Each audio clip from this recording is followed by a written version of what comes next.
औज़ुबिल्लाहिमिनश्शैतानिर्रजीम। बिस्मिल्लाहिर्रहमानिर्रहीम। अल्हम्दुलिल्लाहि रब्बिल आलमीन। अस्सलातु वस्सलामु अला रसूलिल करीम। अस्सलामु अलैकुम वरहमतुल्लाहि वबरकातुहू। उम्मीद है आप सब खैरियत से होंगे। और अल्लाह का शुक्र है, आज हम अपना जो नेक्स्ट बाब है वो स्टार्ट करने लगे हैं। आज हम सूद का बयान यानी बाब रिबा को डिस्कस करेंगे। और बड़ा इंपॉर्टेंट टॉपिक है ये, आप सबके बहुत सारे क्वेश्चन है इससे रिलेटेड। सो इंशाल्लाह आज इसको लेके हम इस वीक और नेक्स्ट जो कमिंग वीक है उसके अंदर हम 4 क्लासेस के अंदर इसको फिनिश करेंगे। थोड़ी सी हदीस हैं, छोटी हदीस हैं, और काफ़ी सारे जो सेक्शन हैं इसके, स्पेशली गोल्ड सिल्वर का जो सेक्शन है वो हमने ऑलरेडी पहले कवर किया हुआ है।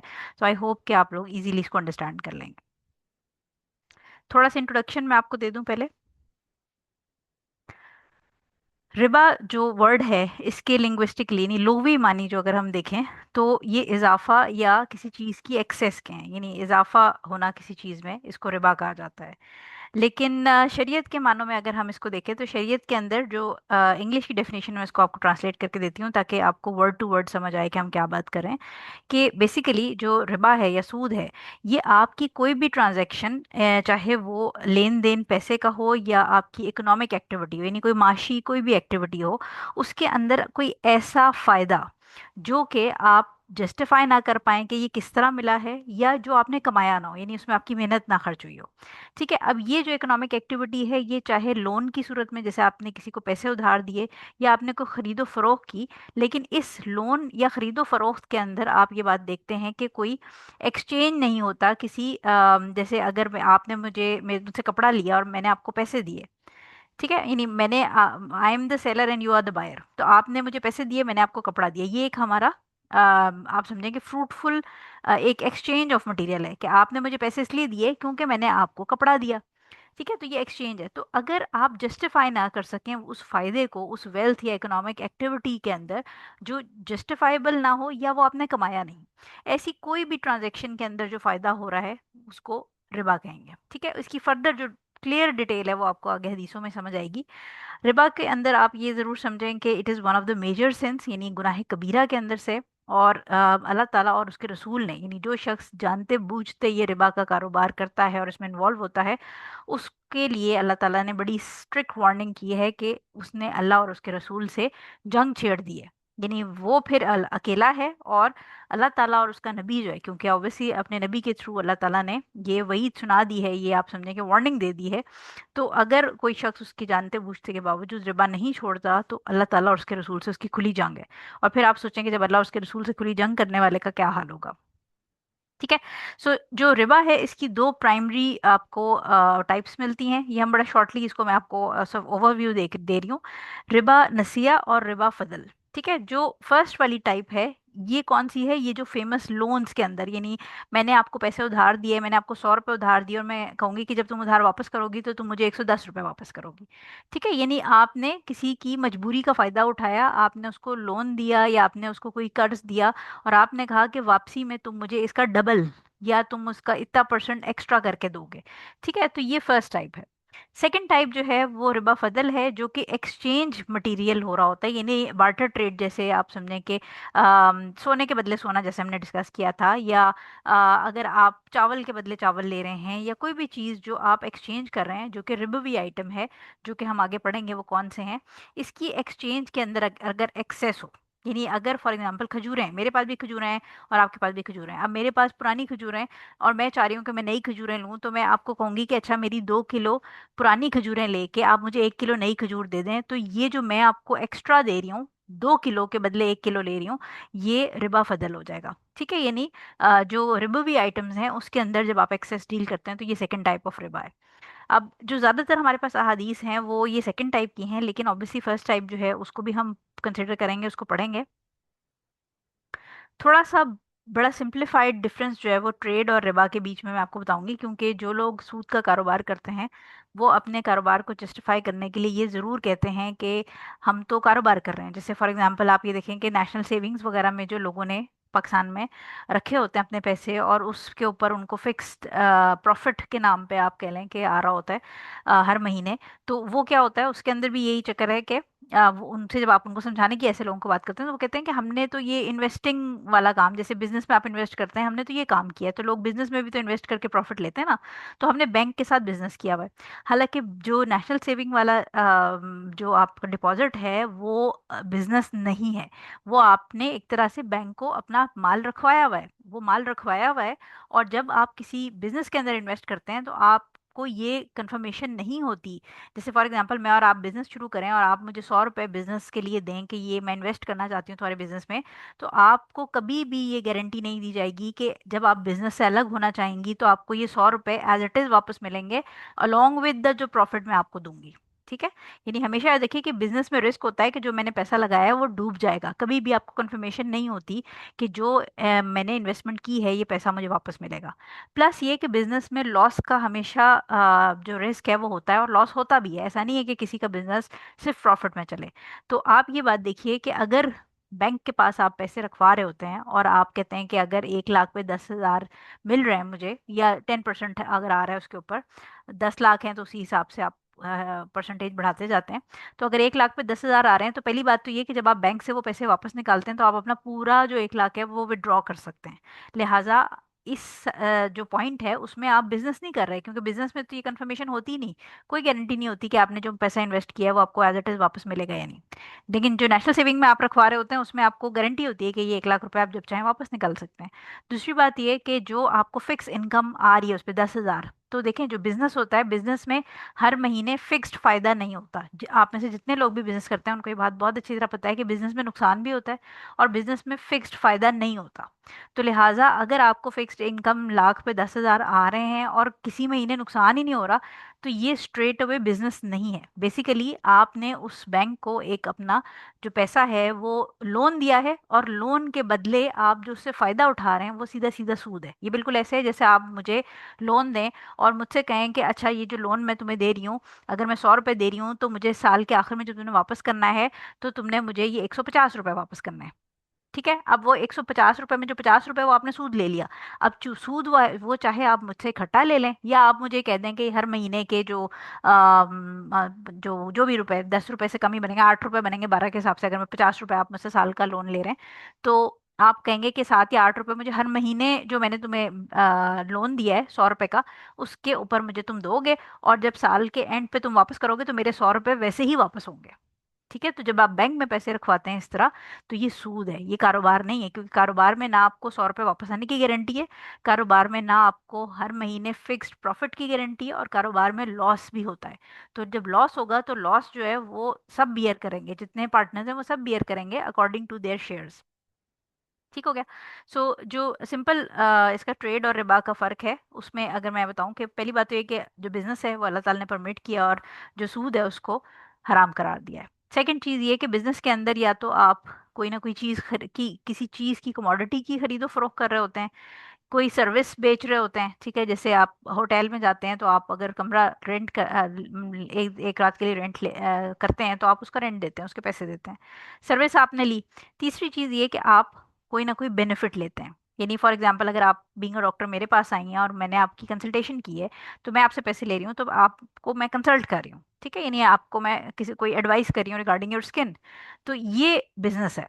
लेकिन सूद क्या है कि यहाँ पर क्या होता है कि जैसे मैंने आपको बैंक वाले केस में समझाया कि आपका exchange of money for money हो रहा है या कोई भी चीज़ हो रही है, लेकिन इसमें आपका कोई जो आप समझेंगे खरीदो फरोख्त नहीं हो रही इसके अंदर। जैसे बैंक में आपने पैसे रखवाए तो उसमें आपने कोई खरीदो फरोख्त नहीं की, वहां से आपने कोई सर्विसेज नहीं ली, आपने सिंपल बैंक के पास अपने पैसे रखवाए, आपने कोई अर्निंग नहीं की, आपने कोई मूवमेंट नहीं की, आपको कोई टेंशन नहीं है, आपकी जो पैसा है वो सेफ है, उसके ऊपर लॉस का कोई चांस नहीं, उसके डूबने का कोई चांस नहीं है। ठीक है। तो बिजनेस के अंदर ऐसा नहीं होता। बिजनेस के सॉरी जो बिजनेस है उसके अंदर अगर हम देखें तो प्रॉफिट जो है वो ट्रेड और मेहनत से आता है। यानी आप कारोबार करते हैं, जैसे कोई कपड़ा लेता है फिर उसको मार्केट में बेचता है, मेहनत करता है। लेकिन जो रिबा है उसमें दूसरों की मजबूरी से फायदा उठा के एक्स्ट्रा मनी, या तो टाइम आप यानी जो आपने किसी को उधार दिया है तो उसमें आप एक्स्ट्रा टाइम ले रहे हैं, उधार वापस करने का आप उसको कह रहे हैं कि ठीक है तुम 6 महीने में अगर वापस करोगे तो इतना होगा, और साल में अगर तुम वापस करोगे तो इतना हो जाएगा। ठीक है। या आप उससे गोल्ड वर्सेस गोल्ड जो हमने बात की थी कि 2 तोले के बजाय 3 तोले ले रहे हैं, या खजूरों में 2 किलो के बजाय 1 किलो ले रहे हैं, ये एक्सेस, तो इसमें एफर्ट नहीं है, इसमें आप समझें कि ट्रिक है या किसी की मजबूरी से फायदा उठा रहे हैं। ट्रेड के अंदर बिजनेस रिस्क है, मैंने आपको पहले ही बता दिया कि पैसा डूब सकता है, लेकिन रिबा के अंदर गारंटीड इंक्रीज है विदाउट रिस्क, यानी आपको कंफर्म पता होता है कि मेरा जो बेसिक इन्वेस्टमेंट है वो भी सेफ है और उसके ऊपर मुझे रिटर्न इतना मिलेगा ही मिलेगा।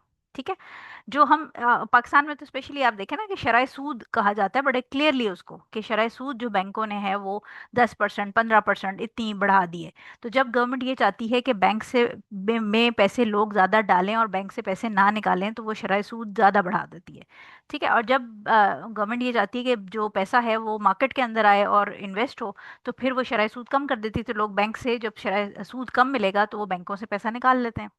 इसी तरह जो दोनों पार्टीज हैं ट्रेड के अंदर, वो फायदा दोनों का होता है, यानी अगर आप मुझसे कपड़ा खरीद रही हैं तो मैं मुझे पैसे मिल रहे हैं और आपको कपड़ा मिल रहा है, दोनों को फायदा है।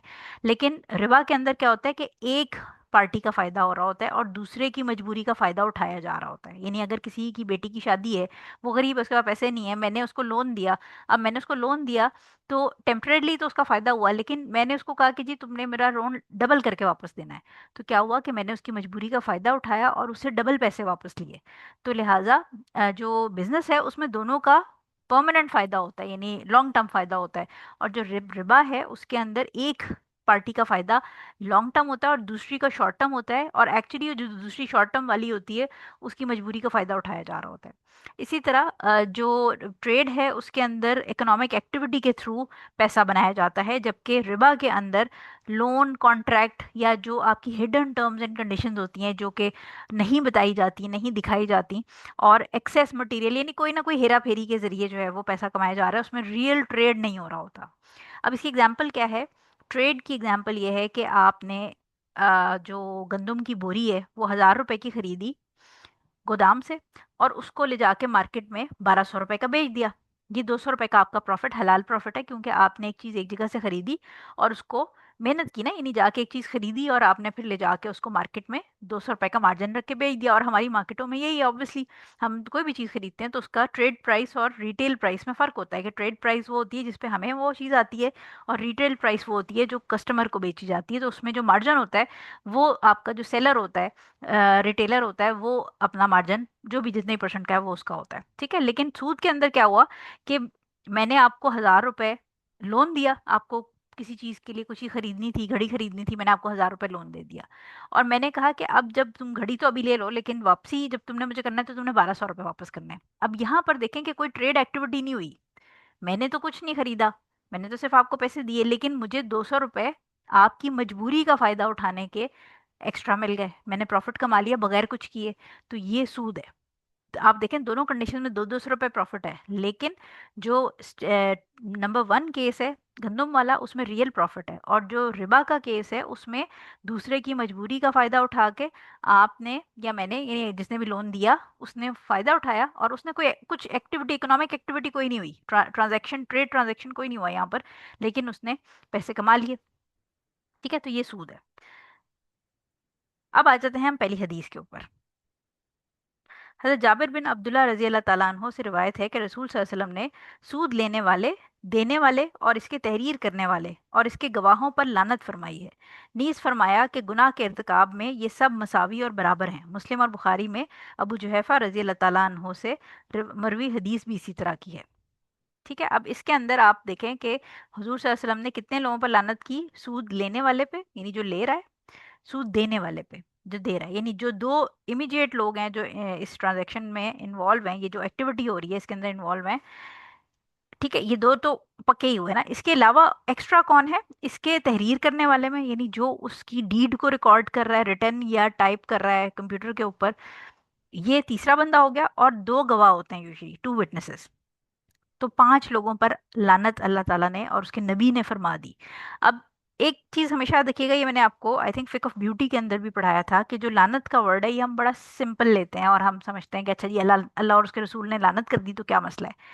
लानत जो है ना, इसका मतलब समझें कि जब कर्स, अल्लाह एंड हिज प्रॉफिट कर्स, तो इसका मतलब ये होता है कि अल्लाह ने उस शख्स को अपनी रहमत के दायरे से बाहर निकाल दिया है।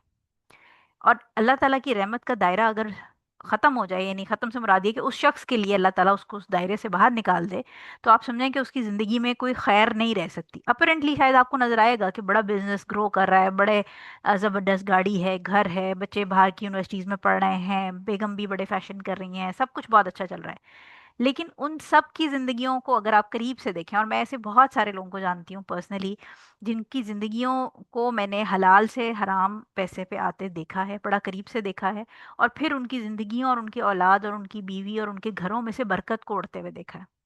तो एक बात समझिए कि जो कर्सिंग है, यानी अल्लाह ताला की जो लानत है, वो शायद बहुत सारे लोगों को नजर ना आए। नजर ना आए किस तरह? क्योंकि बहुत सारे लोगों का जो पैमाना है किसी की खुशी नापने का, वो पैसा, अच्छी गाड़ी, अच्छा घर, बच्चे बाहर की यूनिवर्सिटियों में पढ़ रहे हों या अच्छी यूनिवर्सिटियों में पढ़ रहे हों, अच्छे कपड़े पहन रहे हों, अच्छा खाना पीना हो, यही उनकी ज़िंदगी में कामयाबी और खुशी है।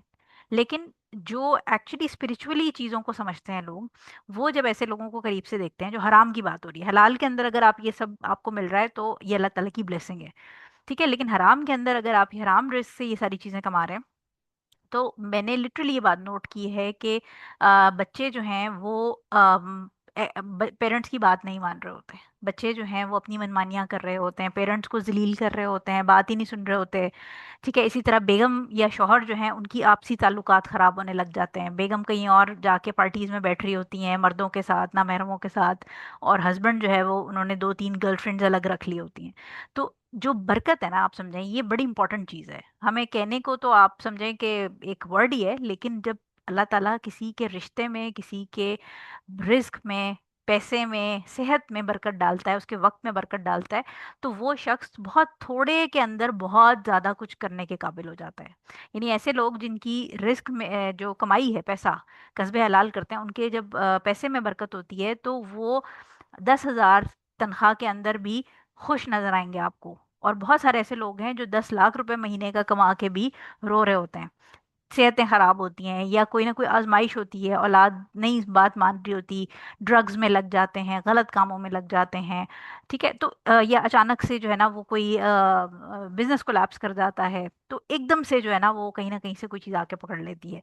तो इसलिए जो कर्स है ये बहुत बड़ा वर्ड है। यानी अल्लाह ताला ने जिसको अपनी रहमत के दायरे से बाहर निकाल दिया, वो शख्स शायद कुछ टाइम आपको लगेगा कि दुनिया में बहुत अच्छा चल रहा है, लेकिन उसकी जो आप समझें कि जो अंदरूनी जिंदगी होगी, या उसके अंदर की जो स्पिरिचुअल लाइफ है, उसकी फैमिली की स्पिरिचुअल लाइफ, वो बहुत बुरी तरह सफर करती है।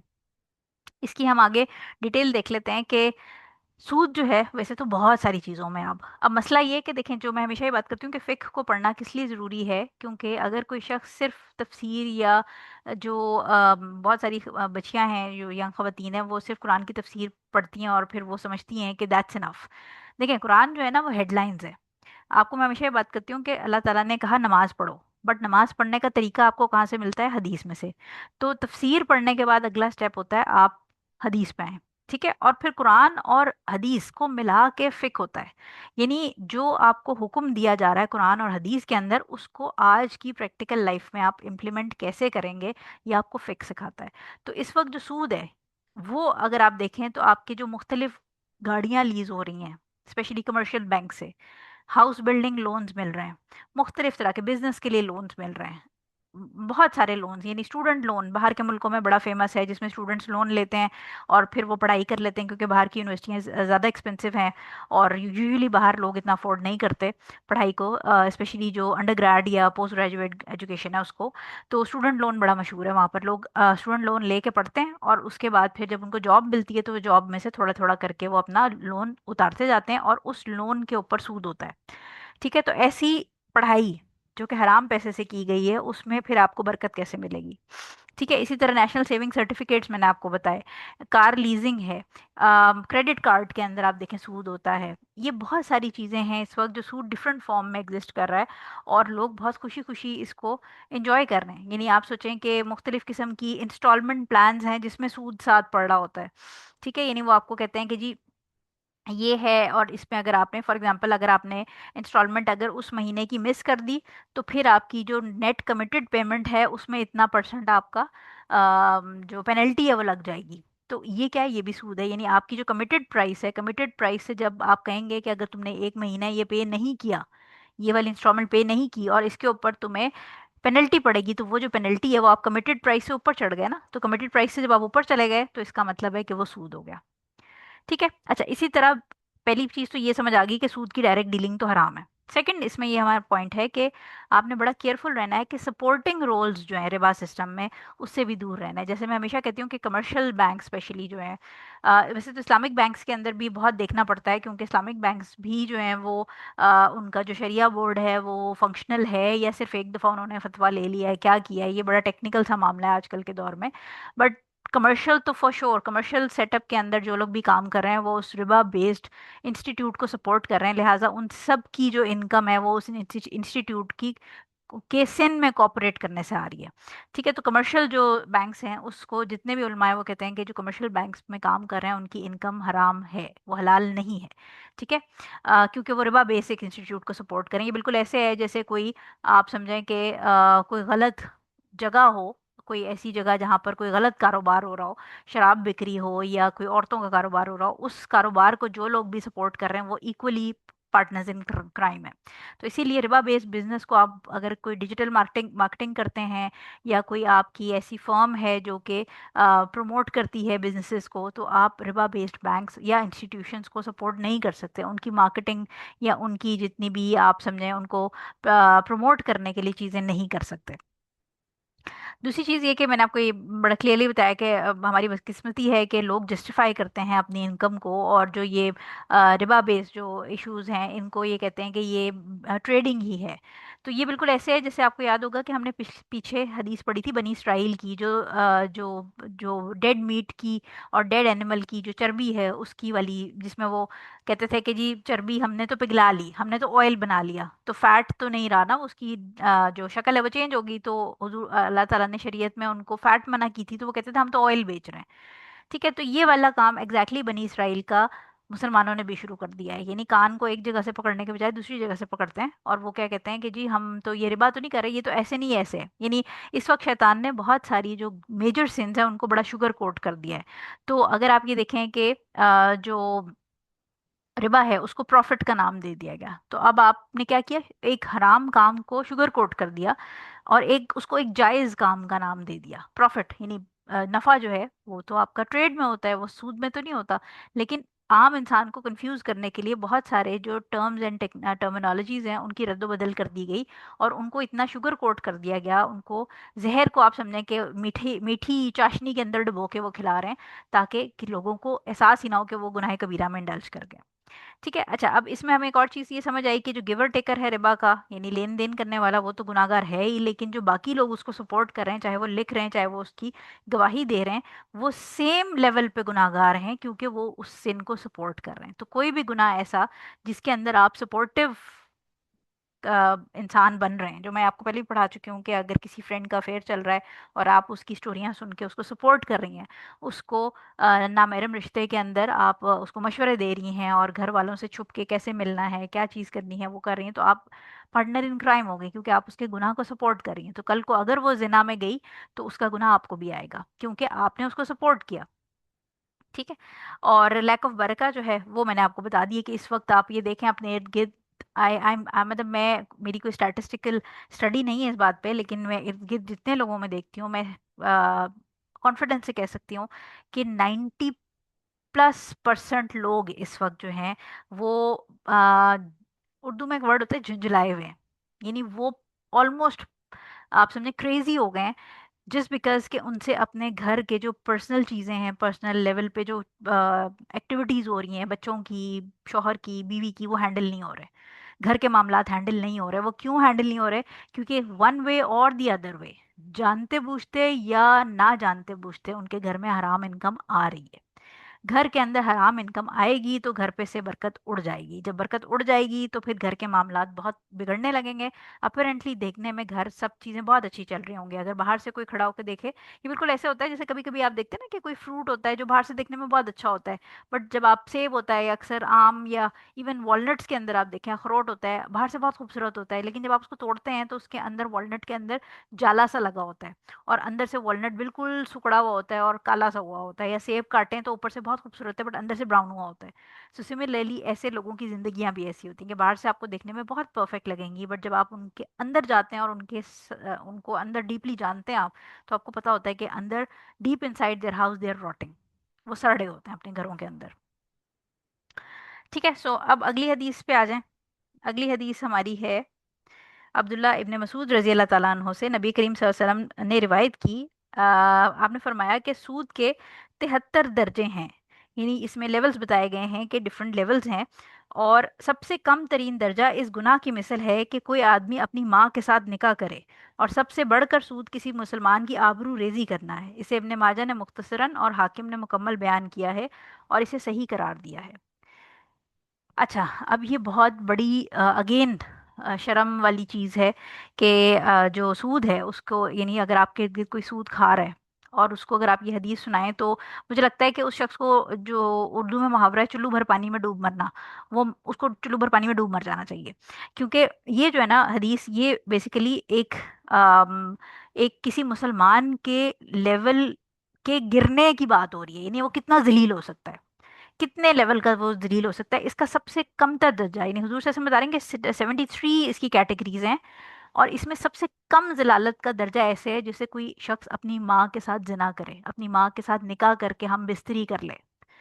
अच्छा, हम, अब आप ये देखें, हम सारी खवातीन हैं, और बीइंग फीमेल हम ये बात कभी नहीं सोच सकते कि अपनी माँ के साथ, फीमेल की बात हो रही है, तो मर्द हजरात कैसे ये बात कर सकते हैं? ये इस मतलब मुझे ऐसा लगता है कि इस हदीस को सुनने के बाद आप शर्म से डूब मरने चाहिए कि इतना ये जलील काम है कि जो आप समझे किसी 73 जो फ्लोर्स होते हैं ना किसी बिल्डिंग में, ये समझे आप एक बिल्डिंग है, सूद की बिल्डिंग है, इसके 73 फ्लोर्स हैं। ठीक है, तो यूजुअली क्या होता है कि जो बड़े टावर्स होते हैं उसमें आपने देखा है कि जो पेंट हाउस होता है, जो टॉप लेवल पे होती है ना, जहाँ से व्यू सबसे ज़बरदस्त होता है, वो सबसे एक्सपेंसिव होता है। और जो सबसे ग्राउंड पे होता है वो यूजुअली यह होता है कि वहाँ पर अक्सर कैफेज और इस तरह की चीज़ें बनी होती हैं, तो वो इतना उसकी वैल्यू इस तरह नहीं हो रही होती। लेकिन जैसे जैसे आप टॉप व्यू में जाते हैं तो प्राइसेस बढ़ती जाती हैं, और जो पेंट हाउस टॉप लेवल होता है जहाँ से पूरे शहर का व्यू आ रहा होता है, वो सबसे एक्सपेंसिव होता है।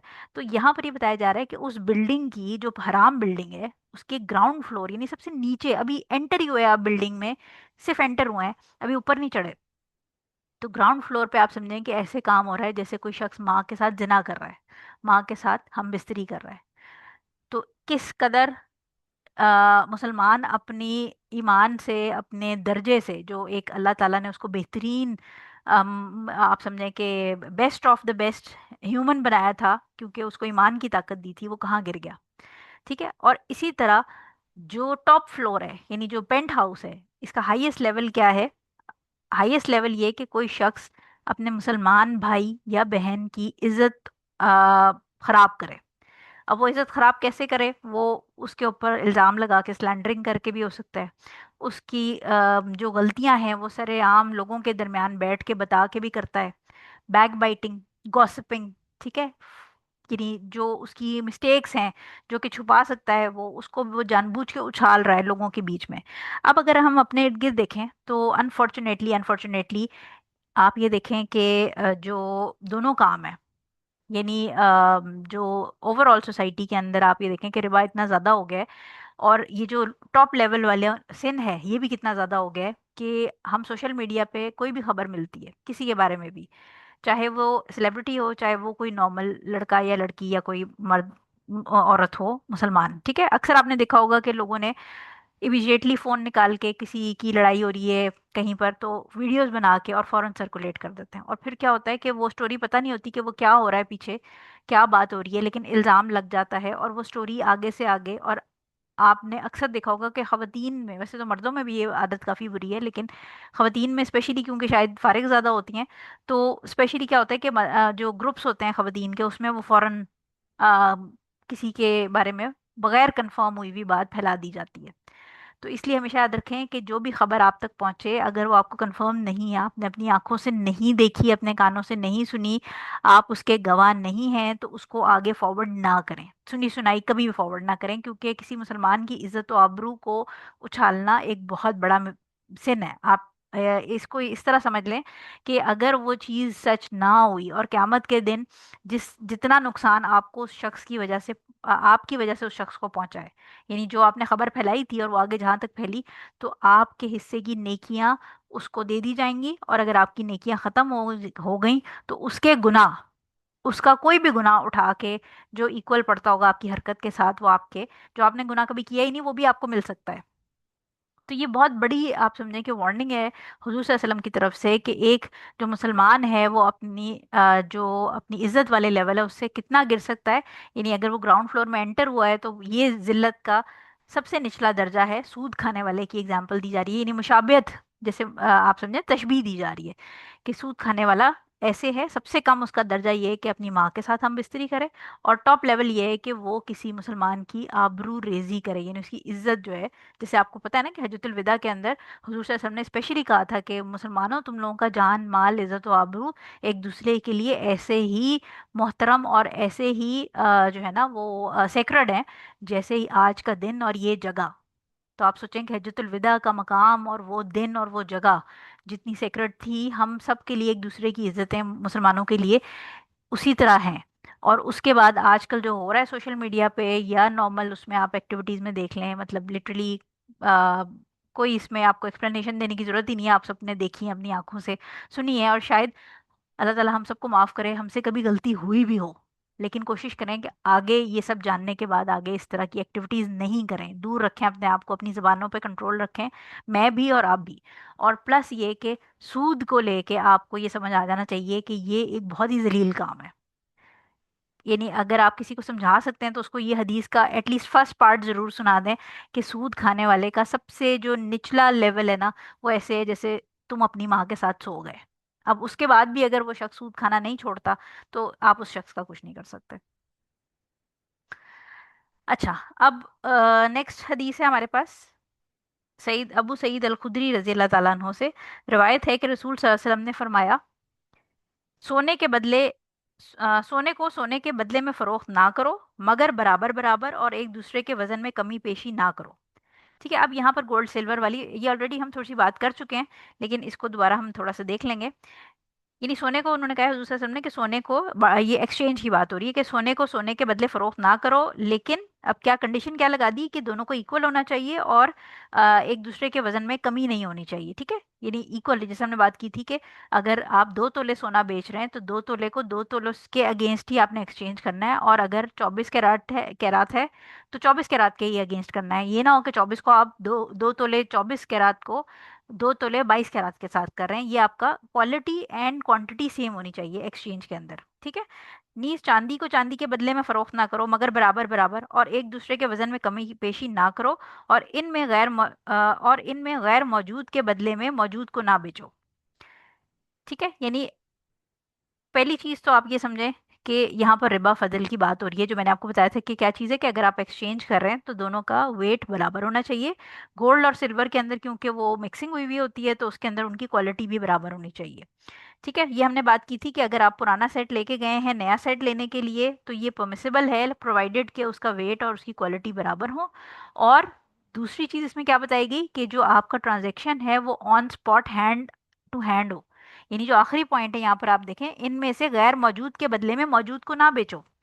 गैर मौजूद के बदले में मौजूद को ना बेचो का क्या मतलब है कि गोल्ड मौजूद है, पैसे मौजूद नहीं है, आप उधार करके जा रहे हैं, नहीं, ये परमिसिबल नहीं है। ठीक है, यानी आप चांदी भी on spot hand to hand खरीदेंगे अगर आप पैसे दे रहे हैं, या आप एक्सचेंज करें तो ये नहीं आप करेंगे कि अच्छा, जो चांदी मैं बेचना चाहता हूँ ना, जो एक्सचेंज करना चाहता हूँ, अब ज्वेलर के पास आप गए हैं गोल्ड के लिए तो गोल्ड की दुकान पे तो गोल्ड मौजूद है, आप वहां से सेट पसंद कर लेती हैं और आप कहती हैं कि जो सेट मैंने आपसे एक्सचेंज करना है ना वो घर पे पड़ा है, तो वो मैं आपको कल भिजवा दूंगी। नहीं, ये नहीं हो सकता। जो आपने करना है वो उधर ऑन स्पॉट होना चाहिए, हैंड टू हैंड होना चाहिए, और जो एक्सचेंज होगा उसकी क्वालिटी और उसकी क्वांटिटी बराबर होनी चाहिए। गोल्ड और सिल्वर की यहाँ पर आपको क्लियर हदीस के अंदर बता दी गई है, मुतफक्कन अलैह है ये हदीस। ठीक है, तो इसमें आपके लिए इंपॉर्टेंट ये है, यानी जो आखिरी बुखारी और मुस्लिम की हदीस है दोनों में, तो गोल्ड और सिल्वर में आपने याद रखना है कि गोल्ड और सिल्वर को, जैसे भी आप, आई थिंक ये 1-2 दिन पहले ही ब्यूटी वाले ग्रुप के अंदर क्वेश्चन आया था कि आई थिंक गोल्ड की कुछ इस तरह स्कीम इंडिया में, क्योंकि obviously India is a non Muslim country, तो वहां पर वो ऑब्वियसली मुसलमानों के रूल्स के ऊपर तो बाइंग सेलिंग नहीं करते ना। तो लिहाजा उसमें शायद उनके पास कोई इस तरह की डील चली थी कि आप 11 महीने तक पैसे उनको देते हैं और फिर 12वें महीने आप गोल्ड खरीदते हैं। कुछ इस तरह है कि इंस्टॉलमेंट में आप थोड़े थोड़े करके पैसे देते रहते हैं उनको, और उसके बाद आप गोल्ड खरीदते हैं। तो एक बात याद रखिएगा कि आप ये इंस्टॉलमेंट्स वाला काम गोल्ड के साथ नहीं कर सकते।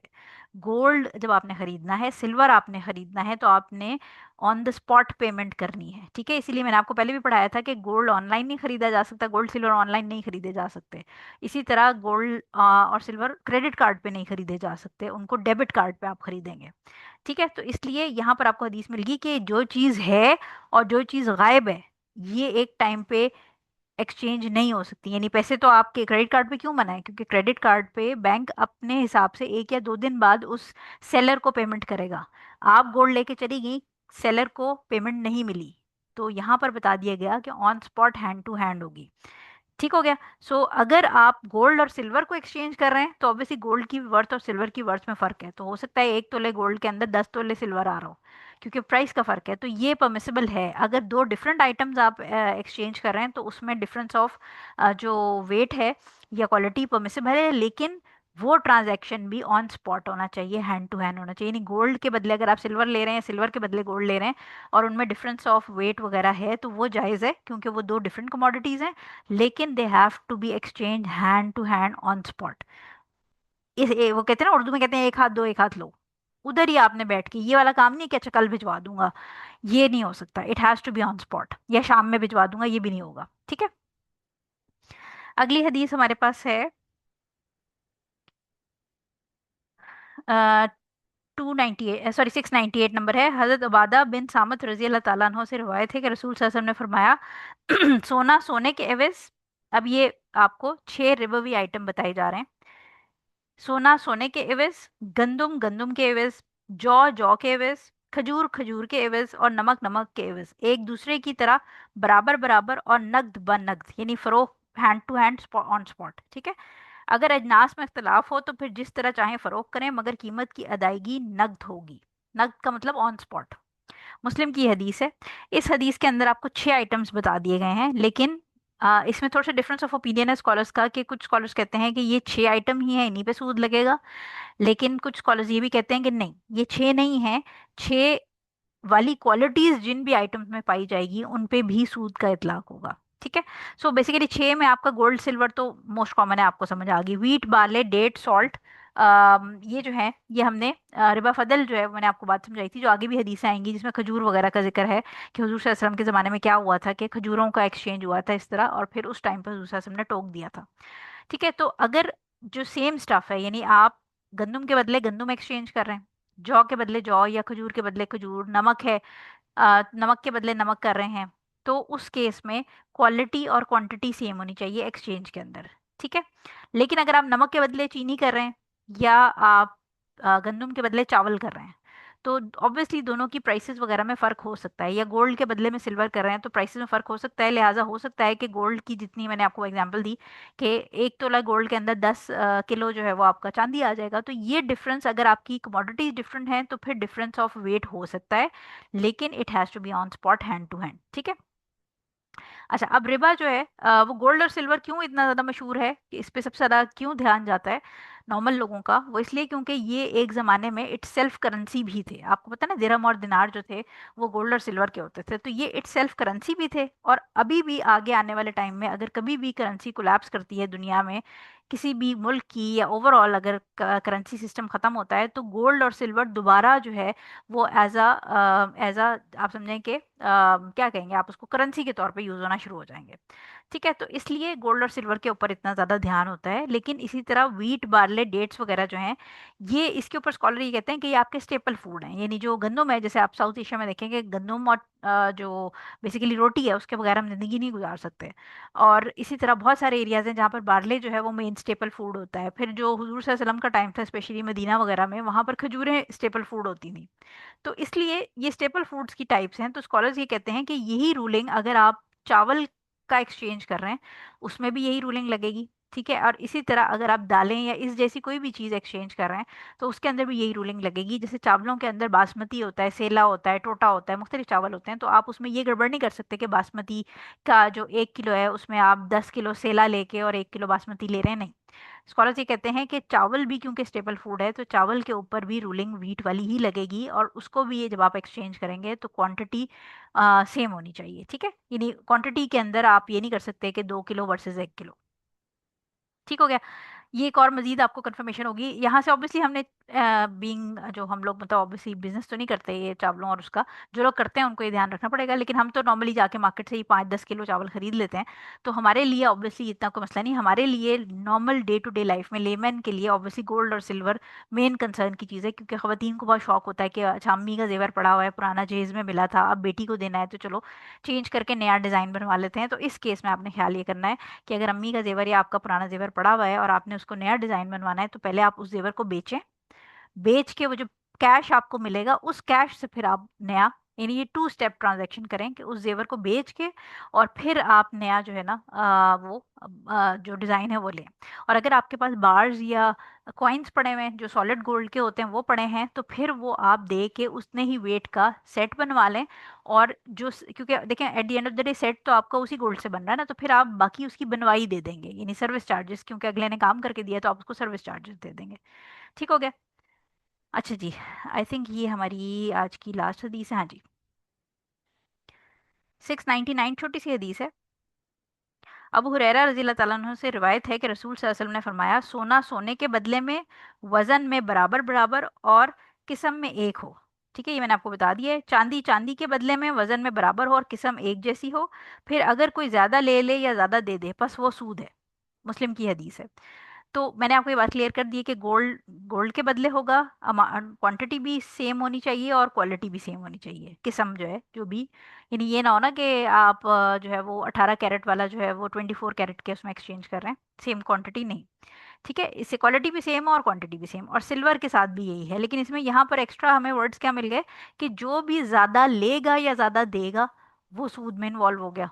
यानी अगर आपने दुकानदार को 2 तोले का सेट दिया और उसने आपको कोई स्टोरी सुना के उसमें से सोना गायब कर लिया और वापसी में आपको 1.5 तोले का सेट वापस किया, तो उसने ज्यादा ले लिया, ठीक है, और आपने ज्यादा दे दिया क्योंकि आपका 2 तोले का था, तो ये सूद हो गया। तो इस तरह से जो ज्यादा दे देगा ज्यादा, यानी इन जो रिव्यू भी आइटम है इसके अंदर जब एक्सचेंज होगा तो quantity and quality should be same. जो ज्यादा लेगा या ज्यादा देगा वो रिबा में इन्वॉल्व हो गया, और ऑब्वियसली लेने और देने दोनों वाला ही इन्वॉल्व हो गए, तो दोनों ही लानत पड़ गई उनके ऊपर। तो गैर जरूरी तौर पे अल्लाह ताला की लानत जो है उसका मुस्तहिक नहीं बनना चाहिए। जानते बूझते या बैल मुझे मार वाली सिचुएशन होती है कि आप गुनाह को कहते हैं कि आ जाओ मुझे लपट जाओ।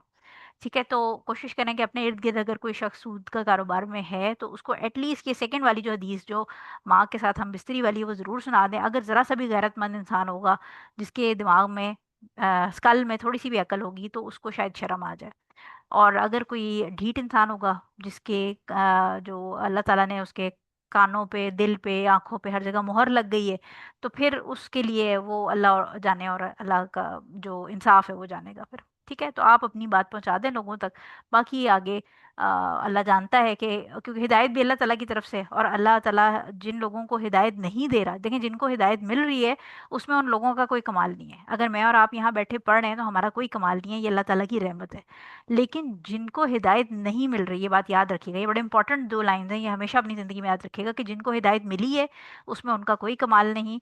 और वो तमाम लोग अल्लाह ताला की रहमत की वजह से हिदायत याफ्ता हुए हैं। लेकिन जिनको नहीं मिल रही हिदायत, जो अपने काले रास्ते पे चलते जा रहे हैं, वो अल्लाह ताला के अदल और इंसाफ की वजह से उनको, यानी वो डिजर्व ही नहीं करते इसलिए अल्लाह ताला उनको नहीं दे रहा, क्योंकि अल्लाह ताला दिलों के भेद जानता है। अल्लाह ताला जानता है कि वो हिदायत चाहते ही नहीं है, तो जो हिदायत चाहता ही नहीं फिर अल्लाह ताला उसको हिदायत देता भी नहीं है। तो इसलिए अगर कोई हिदायत नहीं पा रहा तो इसमें बेसिकली अल्लाह ताला की तरफ से अल्लाह ताला का अदल है कि उसको जो हिदायत है वो नहीं मिल रही, बिकॉज वो डिजर्व नहीं करता या वो चाहता ही नहीं है लेना। ठीक है, तो अपनी तरफ से आप बात पहुंचा दें। बाकी हर शख्स ने अपने अमाल का जो हिसाब है वो अपनी अपनी कब्रों में देना है, और आगे जो जहन्नुम या जन्नत का दरवाज़ा है वो भी उसने खुद ही भुगतना है। तो इसलिए हमारा काम सिर्फ बात को आगे पहुंचाना है। बाकी अपने आप को कोशिश, हम अपने आप की भी मुहासबा करते रहें और अपने आप को भी हम कोशिश करते रहें, क्योंकि नफ्स हर एक का है और ज़िंदगी में बहुत सारे लोगों की बहुत सारी ऐसी सिचुएशंस आ जाती हैं जहाँ पर उनको वाहिद रास्ता सूद का नज़र आता है। कहीं लोन लेकर मसला हल करने का, बेटी की शादी होती है उस पर प्रेशर होता है, कहीं पीयर प्रेशर होता है, कहीं पर बीवी का प्रेशर होता है कि फलां ने नया घर बना लिया, हम तो अभी गरीब हैं, हम छोटे से घर में बैठे हैं। कहीं शौहर का प्रेशर होता है, कहीं बीवी शौहर दोनों नहीं लेना चाहते सूद, लेकिन ससुराल वालों का प्रेशर होता है या मोहल्ले वालों का या खानदान वालों का प्रेशर हो जाता है। तो ये प्रेशर प्रेशर में भी काफ़ी मसले ख़राब होते हैं। तो कोशिश ये करें कि लोगों की काउंसलिंग करें, उनको थोड़ा सा समझाएं कि अपने थोड़े से प्रेशर को देखें। जिसने रिस्क दिया है ना, और जिसने पाल पोस के हमें इतना यहाँ तक पहुँचा दिया, वो हमारी आगे की ज़िंदगी का भी मुहाफिज है। तो अगर वसाइल पे भरोसा करने लग जाएंगे तो जो वसाइल है ना आपके, वो कभी पूरे नहीं पड़ेंगे। और अगर अल्लाह पे भरोसा करेंगे तो अल्लाह साला थोड़े में भी इतना दे देगा कि आपकी ज़िंदगी सुकून से गुजर जाएगी। सो अब आज की क्लास वाइंड अप करते हैं। इंशाल्लाह कल की क्लास छोटी होगी क्योंकि आगे नेक्स्ट 20 4 5 बहुत छोटी छोटी हैं। जज़ाकल्लाह खैर फॉर अटेंडिंग। क्लास खत्म कर लेते हैं। सुब्हानकल्लाहुम्मा व बिहम्दिका अशहदु अल्ला इलाहा इल्ला अंता अस्तगफिरुका व अतूबु इलैक। अस्सलामु अलैकुम वरहमतुल्लाहि वबरकातुहू।